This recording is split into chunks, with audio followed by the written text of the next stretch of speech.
These are my 5 favorite heartwarming and comforting dishes for the winter. They're sure to fill you up and keep you warm. So let's get into them. This mushroom risotto is creamy and comforting, and it really does fill up an empty belly. And if you ever struggled making risotto, it comes out too dry, I'm gonna share all of my secrets with you now. To a heat-proof vessel, add about 20 grams or half a cup of dried porcini mushrooms. Pour over 300 milliliters, about 1¼ cups of boiling hot water. We're going to let these mushrooms steep for about 30 minutes while we prepare everything else. Start by chopping 400 grams, 14 ounces of mushrooms. I've given my mushrooms a good wash. You'll want to cut them into 1/2 centimeter to 1 centimeter slices, so that's about 1/4 inch to 1/2 inch. You can use any type of mushroom you like. Wild mushrooms would be really nice in this recipe, but chestnut mushrooms are really easily accessible. You want to use a wide pan with higher than average sides, like a brazier, to make your risotto. The more surface area you have on the bottom, the easier it is for the rice to soak up all of that juice. Drizzle about 1 tablespoon or so of olive oil in your pan. You're going to need about 2 tablespoons in total for all of your mushrooms. And then I'm going in with 1 tablespoon, 15 grams of butter. Turn your pan to medium-high heat and let your fats get nice and bubbly. Add in half of your mushrooms. The reason we cook our mushroom in batches is because they contain a lot of water. If you were to put all of the mushrooms in the pan, they would more likely steam and not caramelize. While your mushrooms are cooking, turn 1 liter, 4¼ cups of stock onto medium-high heat. You can use chicken or vegetable stock. Once your mushrooms have some color on them and are nearly cooked through, give them a sprinkling of salt. Remove these from the pan and start on the second batch. Add the rest of your oil and butter to the pan and go in with the rest of your mushrooms. And like the first batch, once these are browned, add a sprinkling of salt. Then remove them from the pan as well. Finely chop 1 large shallot. You can use any type of onion you want for this, or you could even sub out the shallot just for garlic, but I like the sweet flavor that shallots bring. And you chop a shallot the same way you chop an onion. So you want to come across your shallot a couple of times and then come down the center into like a sunburst pattern. And then just finely dice it. Turn your pan down to medium and add another really good drizzle of olive oil. You want this to pretty much coat the bottom of your pan because this is going to do a lot of the heavy lifting. And then go in with your shallots.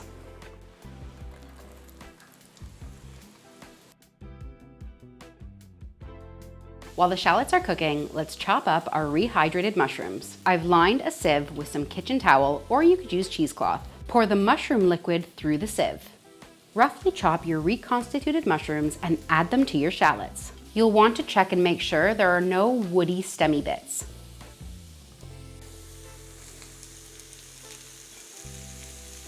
Give them a little stir so that everything combines nicely.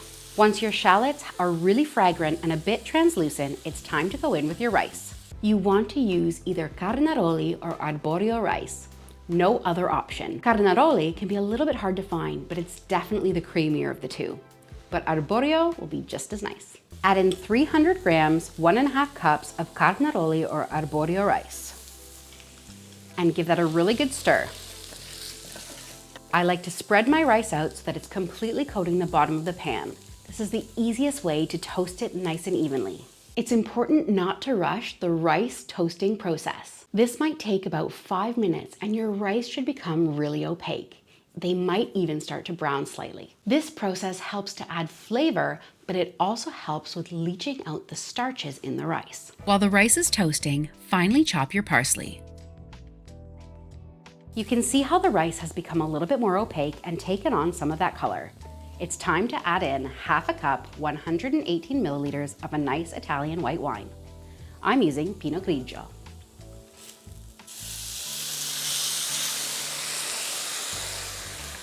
Deglaze your pan with white wine, but if you don't like white wine, you can use a tablespoon of white wine vinegar or lemon juice in its place. It just helps to brighten the dish so that it's not too heavy. Once all of the wine has evaporated, add in your mushroom stock. It's important that the liquid that you're adding to your risotto is warm.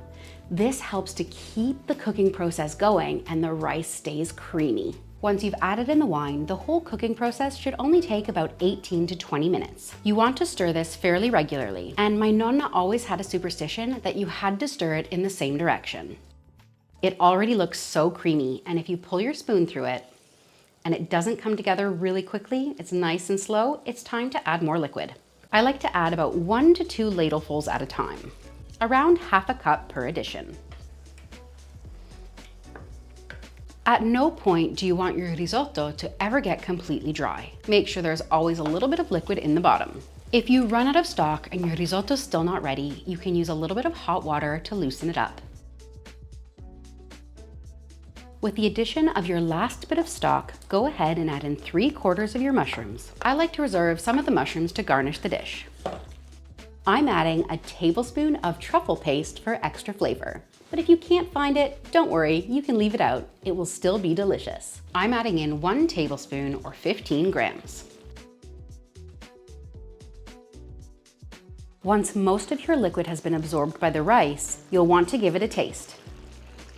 You still want your risotto to be a little bit loose. My rice is just slightly underdone. I'll let it cook another minute or two until it's perfectly al dente and then finish it off. Have you ever made mushroom risotto? What's your favorite risotto flavor? Do you have another favorite Italian rice dish that you like to eat? Let me know in the comments below. Once the rice is at your preferred firmness and you've got about this much liquid left, your risotto is ready to finish off. Add in 1 tablespoon, 15 grams of butter, and about 60 grams, half a cup of grated parmigiano reggiano cheese. I'm also going to sprinkle in a little handful of freshly chopped parsley. Give that a stir. Adding your butter and cheese at the end of the cooking process helps to keep the whole thing really nice and creamy. You can see how glossy the butter has already made it. And you're ready to serve. Ladle yourself up a hearty bowl and top however you like. My favorite way is with some extra parmigiano reggiano cheese, some additional finely chopped parsley, and those mushrooms that we set aside earlier. And just a little bit more cheese. It's like a warm hug on a crisp, cold day. And now you know how to make the perfect mushroom risotto every single time. This pasta e ceci, or pasta and chickpea dish, is really comforting, super warming, and it's full of fiber, so it's good for you. I'm going to finely chop about 1/4 of this large onion. And a good trick when you're chopping onions is to leave the skin on the back of the onion to use it as a handle. Cut perpendicular slices in a sunburst pattern along your onion. And then very finely make parallel slices to get very small pieces of onion. Set the onion aside and peel and chop your carrot. Here's my hack for getting a very finely chopped carrot. Leave the top of the carrot intact and slice vertically down the center of the carrot, making a few slices. Then flip your carrot over so the cut side is facing forward. Make 3 or 4 more slices down your carrot. You now have a perfect grid of strips of carrot, and all you have to do is slice from the end and move your way back. I'm using the same process on my celery. Keeping the end intact holds everything together and makes the pieces easier to chop. And this is quanto basta, however much you feel like adding.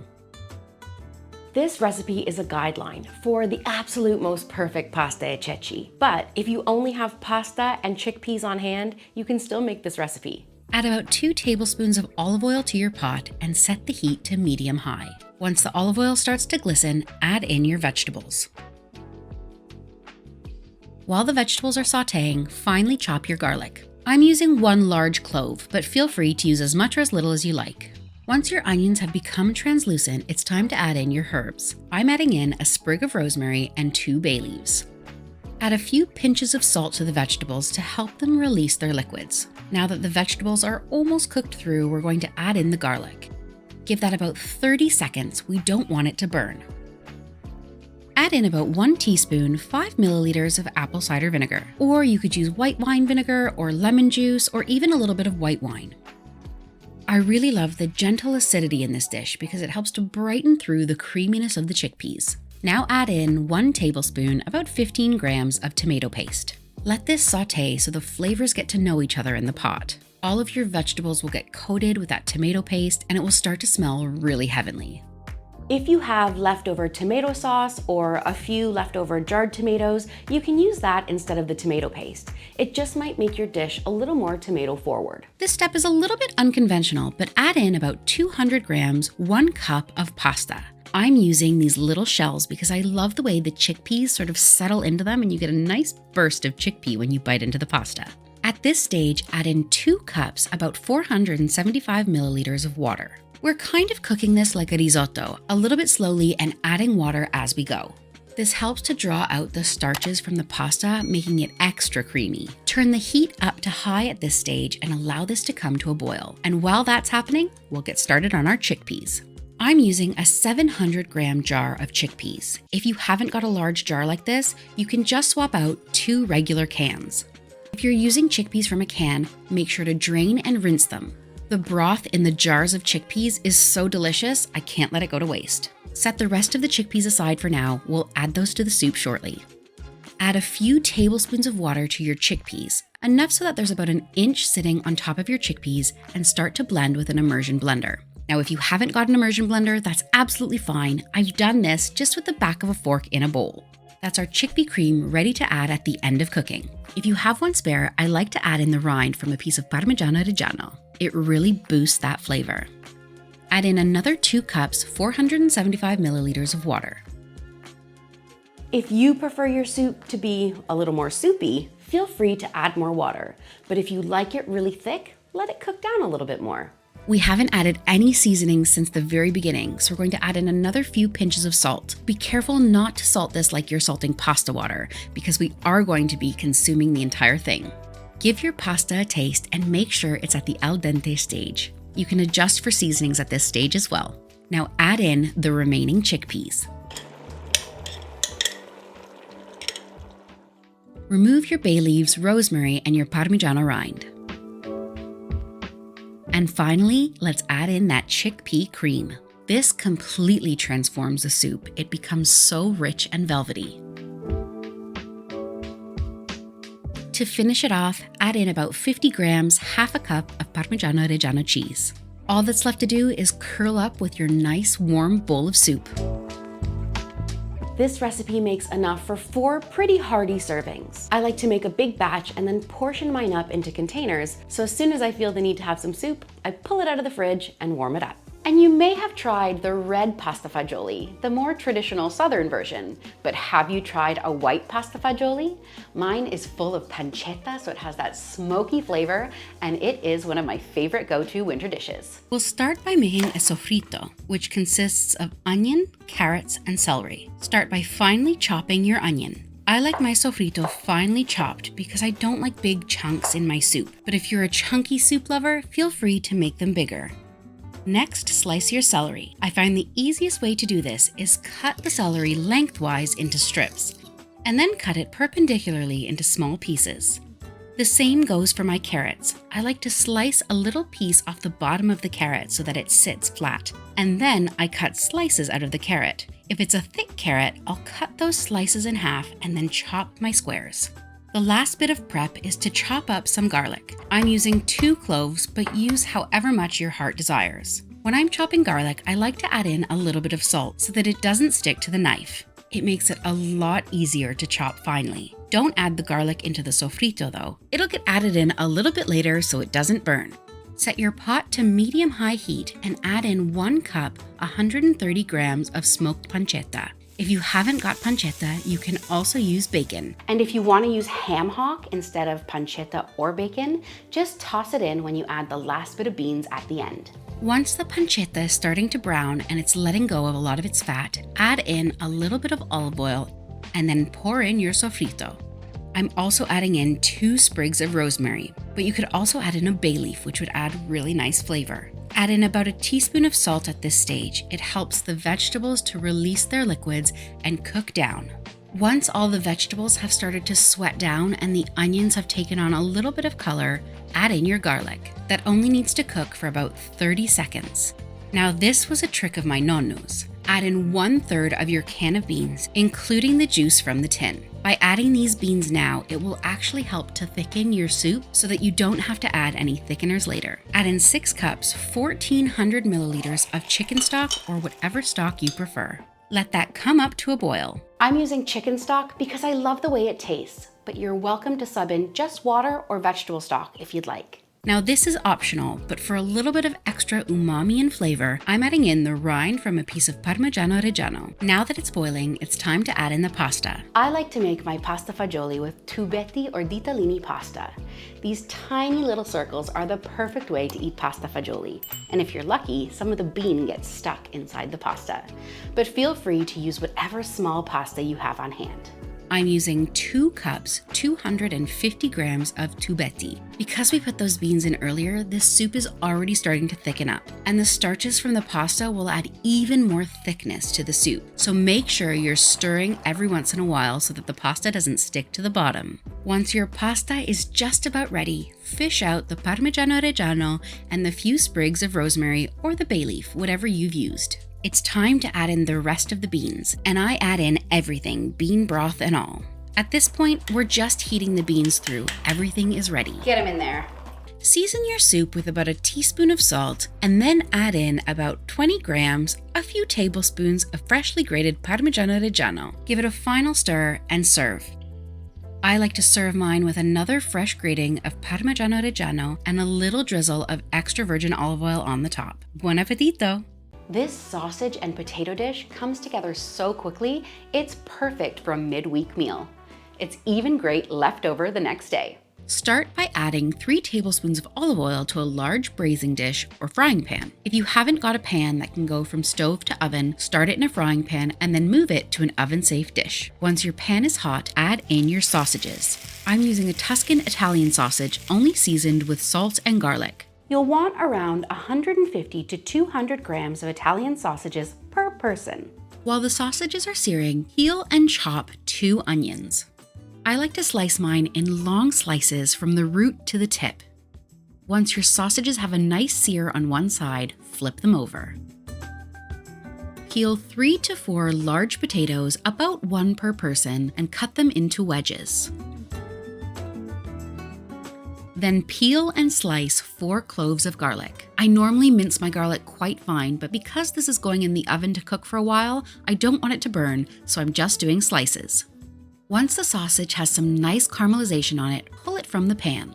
We'll be putting them back in a few minutes' time. Preheat your oven to 200 degrees Celsius or 400 degrees Fahrenheit. Add your onions to the pan.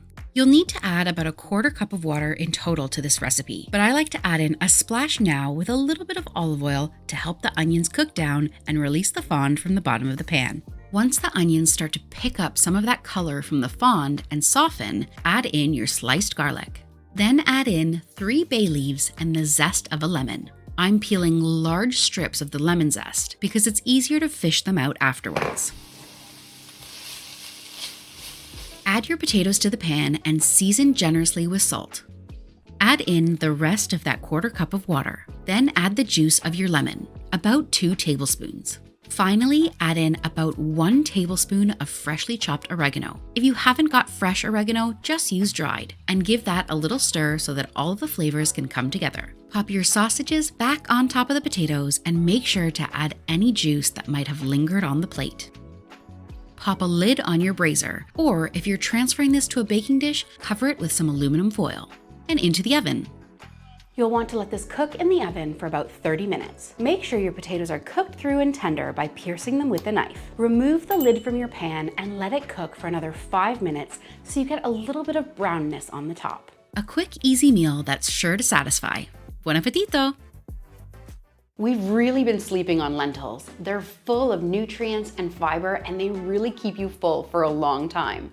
Perfect for any cold day. I'm using 250 grams, 1 1/4 cups of green lentils. Green or brown lentils are great in this recipe, but red lentils will fall apart in the soup. Soak your lentils for about 30 minutes while you prepare the rest of your ingredients. This process helps to shorten the cooking time. Scoop any of the floating lentils off the top of the water. These could potentially have gone bad or are just the skins, and so you don't want them in your soup. Finely chop 1 small onion. You'll also need to finely chop 1 carrot. I start by slicing my carrots into long, thin sticks and then cutting them down into the smaller chunks. You'll want to try to keep the size of the carrots consistent. Into our pot goes a tablespoon of olive oil. Turn the heat to medium-high. Now is a great time to strain off your lentils. You'll notice they've already plumped up a little bit. At this stage, you can add in finely chopped pancetta or bacon to boost that flavor, but I think it's delicious without. Now that the olive oil has come to temperature, add in your onions and carrots. Season your aromatics with a good pinch of salt. Once the onions have started to cook down and are translucent and fragrant, add in 2 cloves of garlic, grated or finely chopped. Let the garlic saute for about 60 seconds and then add in 25 grams or 1 tablespoon of tomato paste. If you want this to be a more tomato-forward dish, you can add in a can of crushed tomatoes. Let the tomato paste fry out a little bit in the pan. And in go your drained lentils. Time to add in your liquid. I'm using plain water, but you could add in chicken stock or vegetable stock, whichever you prefer. You'll need about 2 liters. We may need to add a little bit more once the pasta's added in. Let this mixture come to a simmer, and while you're waiting for that to happen, add in another pinch of salt, 2 magical bay leaves, and the rind from a piece of parmigiano reggiano, if you're using it. Once that's started to simmer, pop the lid on for 20 minutes. You want to let that cook on medium heat until the lentils have started to soften. At this stage, I like to give it a little taste to make sure there's enough seasoning, but you want to make sure not to add as much as if you were cooking pasta in regular water. You can see the lentils have absorbed a lot of that water, so we're going to add in a bit more before we add in our pasta. Add in 250 grams or 2 cups of ditali pasta, or any small pasta that you like. Still on medium, pop the lid back on and let it cook for another 20 minutes. If you're finding your pasta's not quite done yet and you're running low on water, just add in a little bit more. Give it a taste to make sure your lentils and your pasta are cooked. Then remove the parmigiano reggiano and the bay leaves. Finally, add in 1 tablespoon of apple cider vinegar. This really helps to balance the earthiness from the lentils and brighten up the dish. It's really important to add an acid when you're cooking with lentils. Add in a good handful of parmigiano reggiano, give it a stir, and you're ready to serve. Top with a bit more cheese, e buon appetito! If you enjoyed this video, I think you're going to love my classic Italian recipe playlist. Please be sure to hit the like button, and while you're there, why not subscribe or leave me a comment? And I'll see you next week.